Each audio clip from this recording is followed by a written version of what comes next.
Bien-aimés frères et sœurs, vous connaîtrez la vérité et la vérité vous affranchira. Ça, c'est pas moi qui le dis, c'est la Bible qui le dit.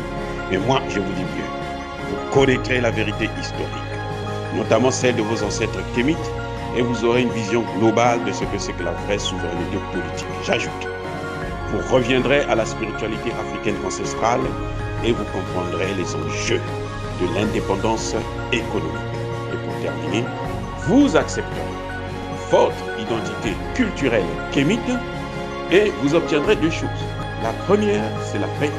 La seconde, c'est le développement, à une condition. L'unité de toute l'Afrique noire, l'unité de tous les Noirs du monde entier. Otep à tous, bienvenue sur la chaîne des panafricanistes par essence, par conviction et par excellence. Celle des citoyens kémites par nécessité et obligation de combat. Nous sommes une chaîne qui n'est guidée que par nos ancêtres et rien que par les ancêtres qui appartiennent à l'égrégore du monde noir. Par conséquent, nous ne croyons en aucun Dieu venu de l'étranger. Toutefois, cette vidéo n'est aucunement destinée à inciter à la haine ou à la violence, car nous menons un combat qui est d'abord et avant tout spirituel, intellectuel et démocratique. Ensuite, il est politique, géopolitique et géostratégique. Contre l'impérialisme, le colonialisme, le néocolonialisme et l'endocolonat, qui sont tous qualifiés de crimes contre l'humanité.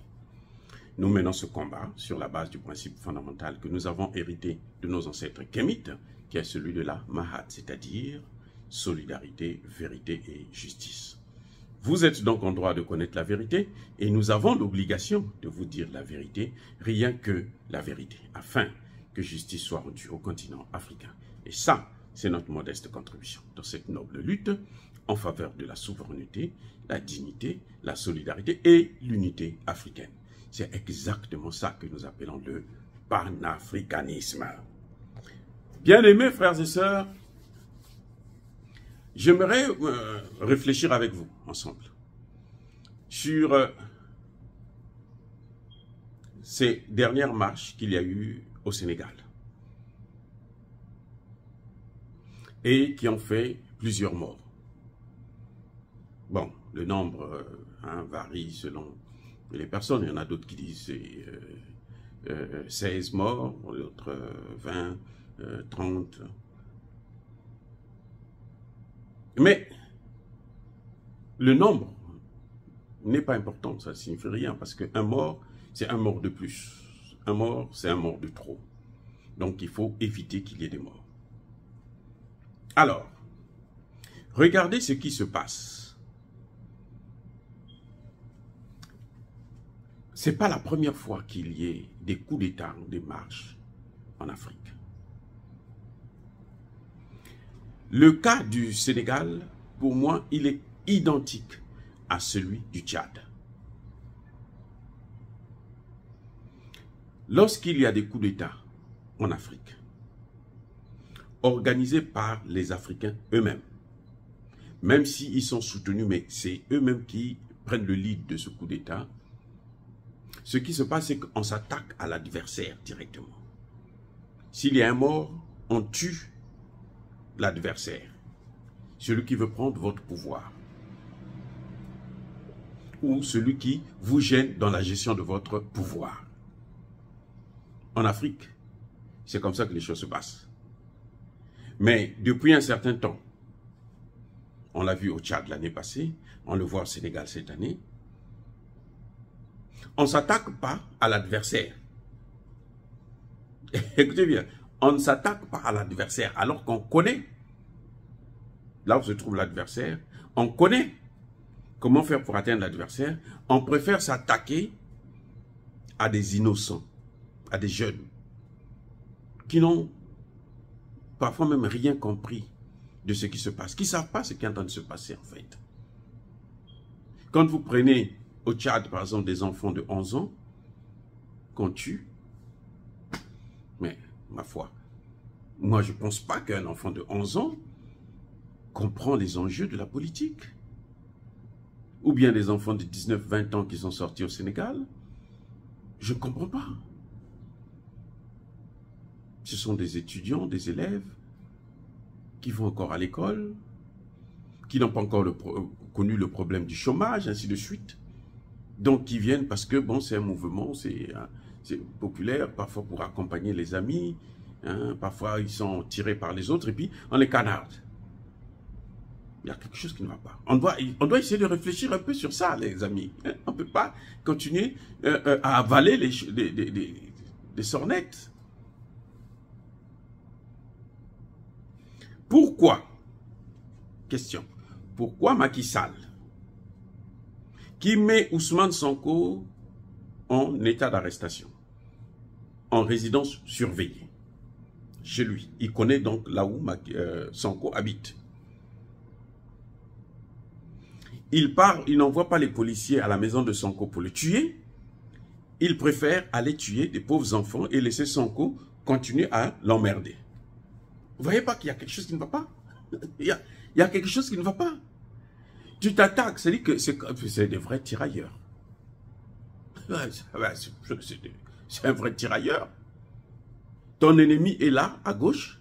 Toi, tu vas t'attaquer à des pauvres enfants à droite qui ne... C'est-à-dire que leur mort, là, ça ne t'apporte rien du tout. Rien que, ça, au contraire, ça te salit. Vous voyez ce qui est en train de se passer? Ça te salit seulement. Ça te crée plus de problèmes que ça ne devrait en créer. Je ne sais pas si vous voyez là où je veux en venir. C'est-à-dire que on accuse Macky Sall, on accuse Kaka Déby, on dit, toi tu as tiré sur la population. Mais ils ont des adversaires. Ceux qui ont appelé à la marche. Ils savent là où les avoir, là où on peut les avoir. Le cas de Ousmane Sonko, il est patent puisque Ousmane Sonko est en résidence surveillée. Mais on ne va pas le tuer, lui. On va tuer des pauvres enfants. Et on sait très bien, on est conscient qu'en tuant les pauvres enfants, l'opposant là aura la force pour m'accuser, va mobiliser encore plus la population contre moi. Qu'est-ce que cela veut dire? Ce n'est pas le pouvoir en place qui a tiré. Je ne vois pas, moi je ne vois pas pourquoi un pouvoir. Parce que en justice là, hein, quand on est juriste, on doit savoir que la première des choses, lorsqu'on accuse quelqu'un, on doit chercher à comprendre quelles sont ses motivations.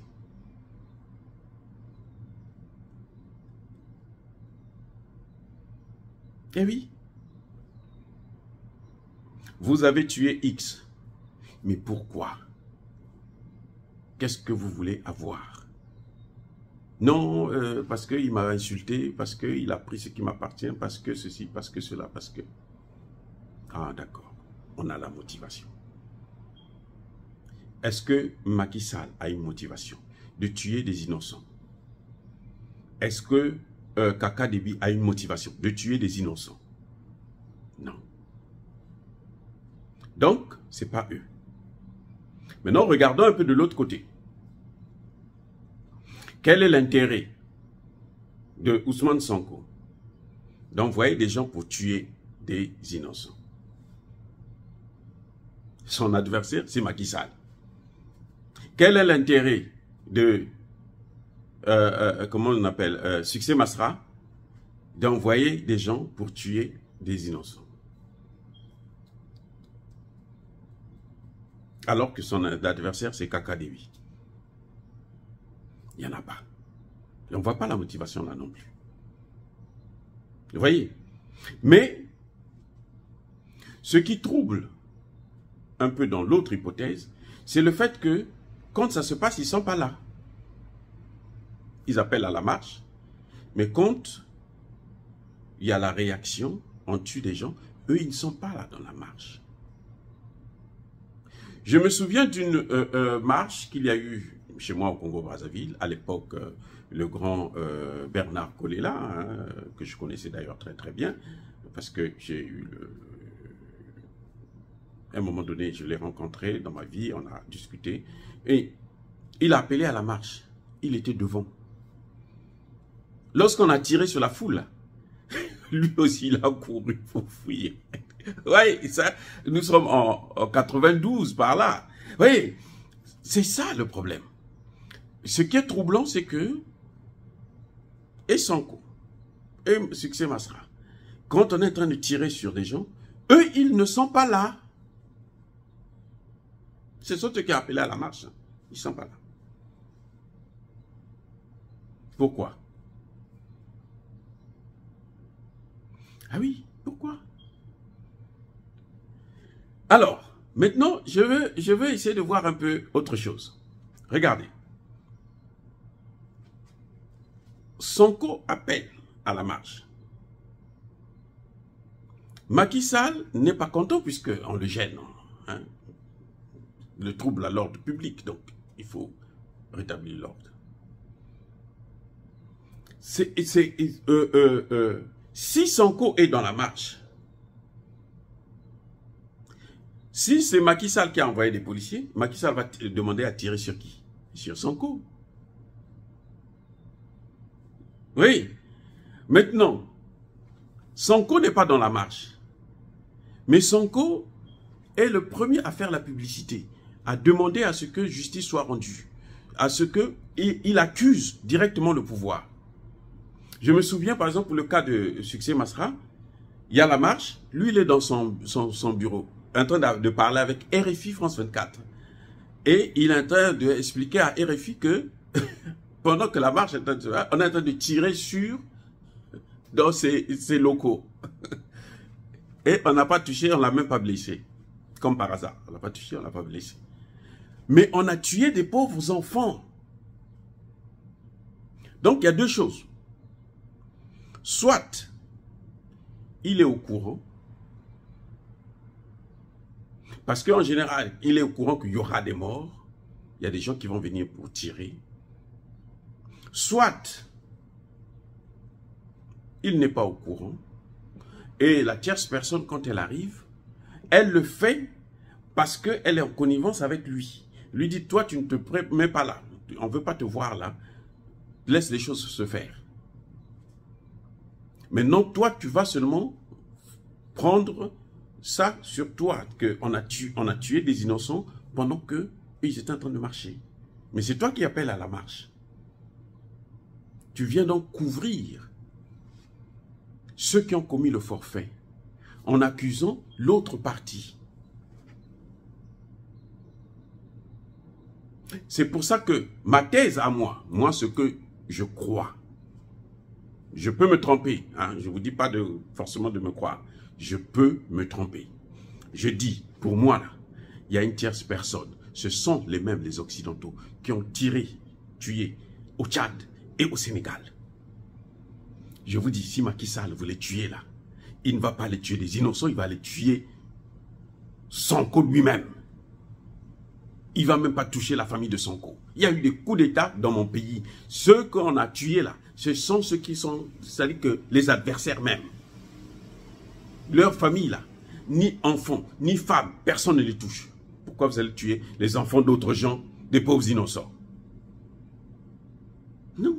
C'est qu'il y a une autre personne qui fait pour soulever la population. Parce qu'aujourd'hui, on a compris que vous ne pouvez pas occuper un pays. Vous ne pouvez pas vous attaquer à un dirigeant africain si ce dirigeant est avec le peuple. Donc, il faut tout faire pour casser la connexion entre le peuple et ce dirigeant. La meilleure façon, c'est laquelle? C'est lorsqu'ils voient les morts. Leurs enfants sont en train de mourir, mais ils vont haïr le dirigeant, là. Forcément. Donc, ils le font exprès. Ce sont eux qui soutiennent ceux qui appellent à la marche. Mais ils font tout pour qu'eux, ils ne puissent pas être là. Parce que si eux, ils sont là, il y a la police aussi qui vient. Cette police-là, quand elle vient là, si ils voient qu'on est en train de tirer sur les enfants, cette police-là va tirer directement sur les personnes concernées. Parce qu'ils savent qui est concerné. Donc, il y a quelque chose là où il y a une tierce personne que jusqu'à présent en Afrique, on ne voit pas. Cette personne-là, c'est le parrain. C'est le vrai fauteur de troubles. Et ce sont eux, les mêmes Occidentaux. Ce sont les Occidentaux. On a toujours cru, écoutez-moi bien, on a toujours cru que Kadhafi a été assassiné par des Libyens. On a vu les images là. Les Libyens en train de le tirer par-ci, par-là et tout. Ceux qui ont arrêté Kadhafi, ceux qui l'ont assassiné, ce sont les services secrets français.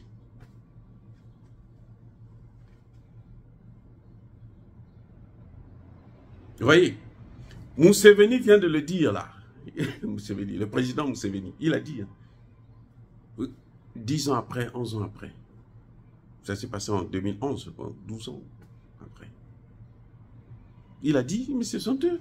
Nous, on a pris des chefs d'État africains. Ils sont partis. Lui, il avait envoyé un de ses représentants. Je crois que c'était son ministre des Affaires étrangères. Qui était dans la délégation. L'OTAN est venu dire, quittez ici là, c'est notre problème. C'est pas vous. Nous sommes des... Ils sont des Africains. On les chasse. Et eux, les étrangers, c'est à eux de régler le problème. Il y a un problème. Donc voilà, c'est trop rapide, c'est trop facile d'accuser Macky Sall, d'accuser Kaka Déby. Je ne les soutiens pas, non, je ne les soutiens pas. Hein. Ça ne veut pas dire que je soutiens Macky Sall ou quoi. Non, ça ne me regarde pas. Ce n'est pas Macky Sall qui me nourrit. Ce n'est pas Macky Sall qui m'a amené ici aux États-Unis. Pareil pour, comment vous l'appelez, Kaka Déby. Mais il faut qu'on ouvre les yeux si on veut que ça s'arrête. Mais ça ne peut pas s'arrêter si nous avons toujours les yeux fermés. Je vous le dis. Il faut qu'on ouvre les yeux. Vous allez voir qu'on va arrêter ça. Je ne dis pas forcément que Ousmane Sonko ou Succès Masra connaissent ceux qui ont tiré ou sont en connexion. Non, c'est pas ça que je dis. Je dis qu'il y a une troisième personne qui est là, qui est en train de mettre le feu pour déconnecter le pouvoir en place avec le peuple. Et c'est au profit de qui? C'est au profit de l'opposant, celui qui appelle à la marche. C'est pour ça que c'est à lui donc de demander à ce que justice soit faite contre ces gens. Voilà la réalité. Dire cela, c'est inciter à la haine ou à la violence, non. Yaba colère, veya malem. Encore une fois, bien-aimés frères et sœurs, soyez bénis, abondamment bénis. Je persiste et je signe par le Dieu des Kémites. Mais que tous ceux qui persécutent le continent africain, le pillent et le déstabilisent, qu'ils soient noirs, blancs, chinois, arabes, indiens, qui qu'ils soient maudits, punis, foudroyés, neutralisés, effacés, écrasés par ce Dieu des Kémites et par nos ancêtres angélisés. Vive l'Afrique éternelle. J'ai dit et j'assume.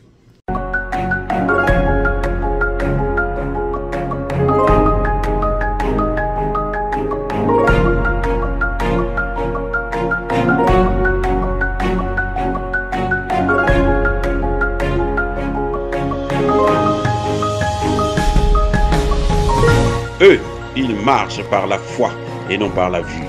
Mais moi, je vous conseille vivement de marcher par la connaissance scientifique et historique, notamment celle de nos ancêtres kémites, par les 5 sens et par l'intelligence. Abou Abia.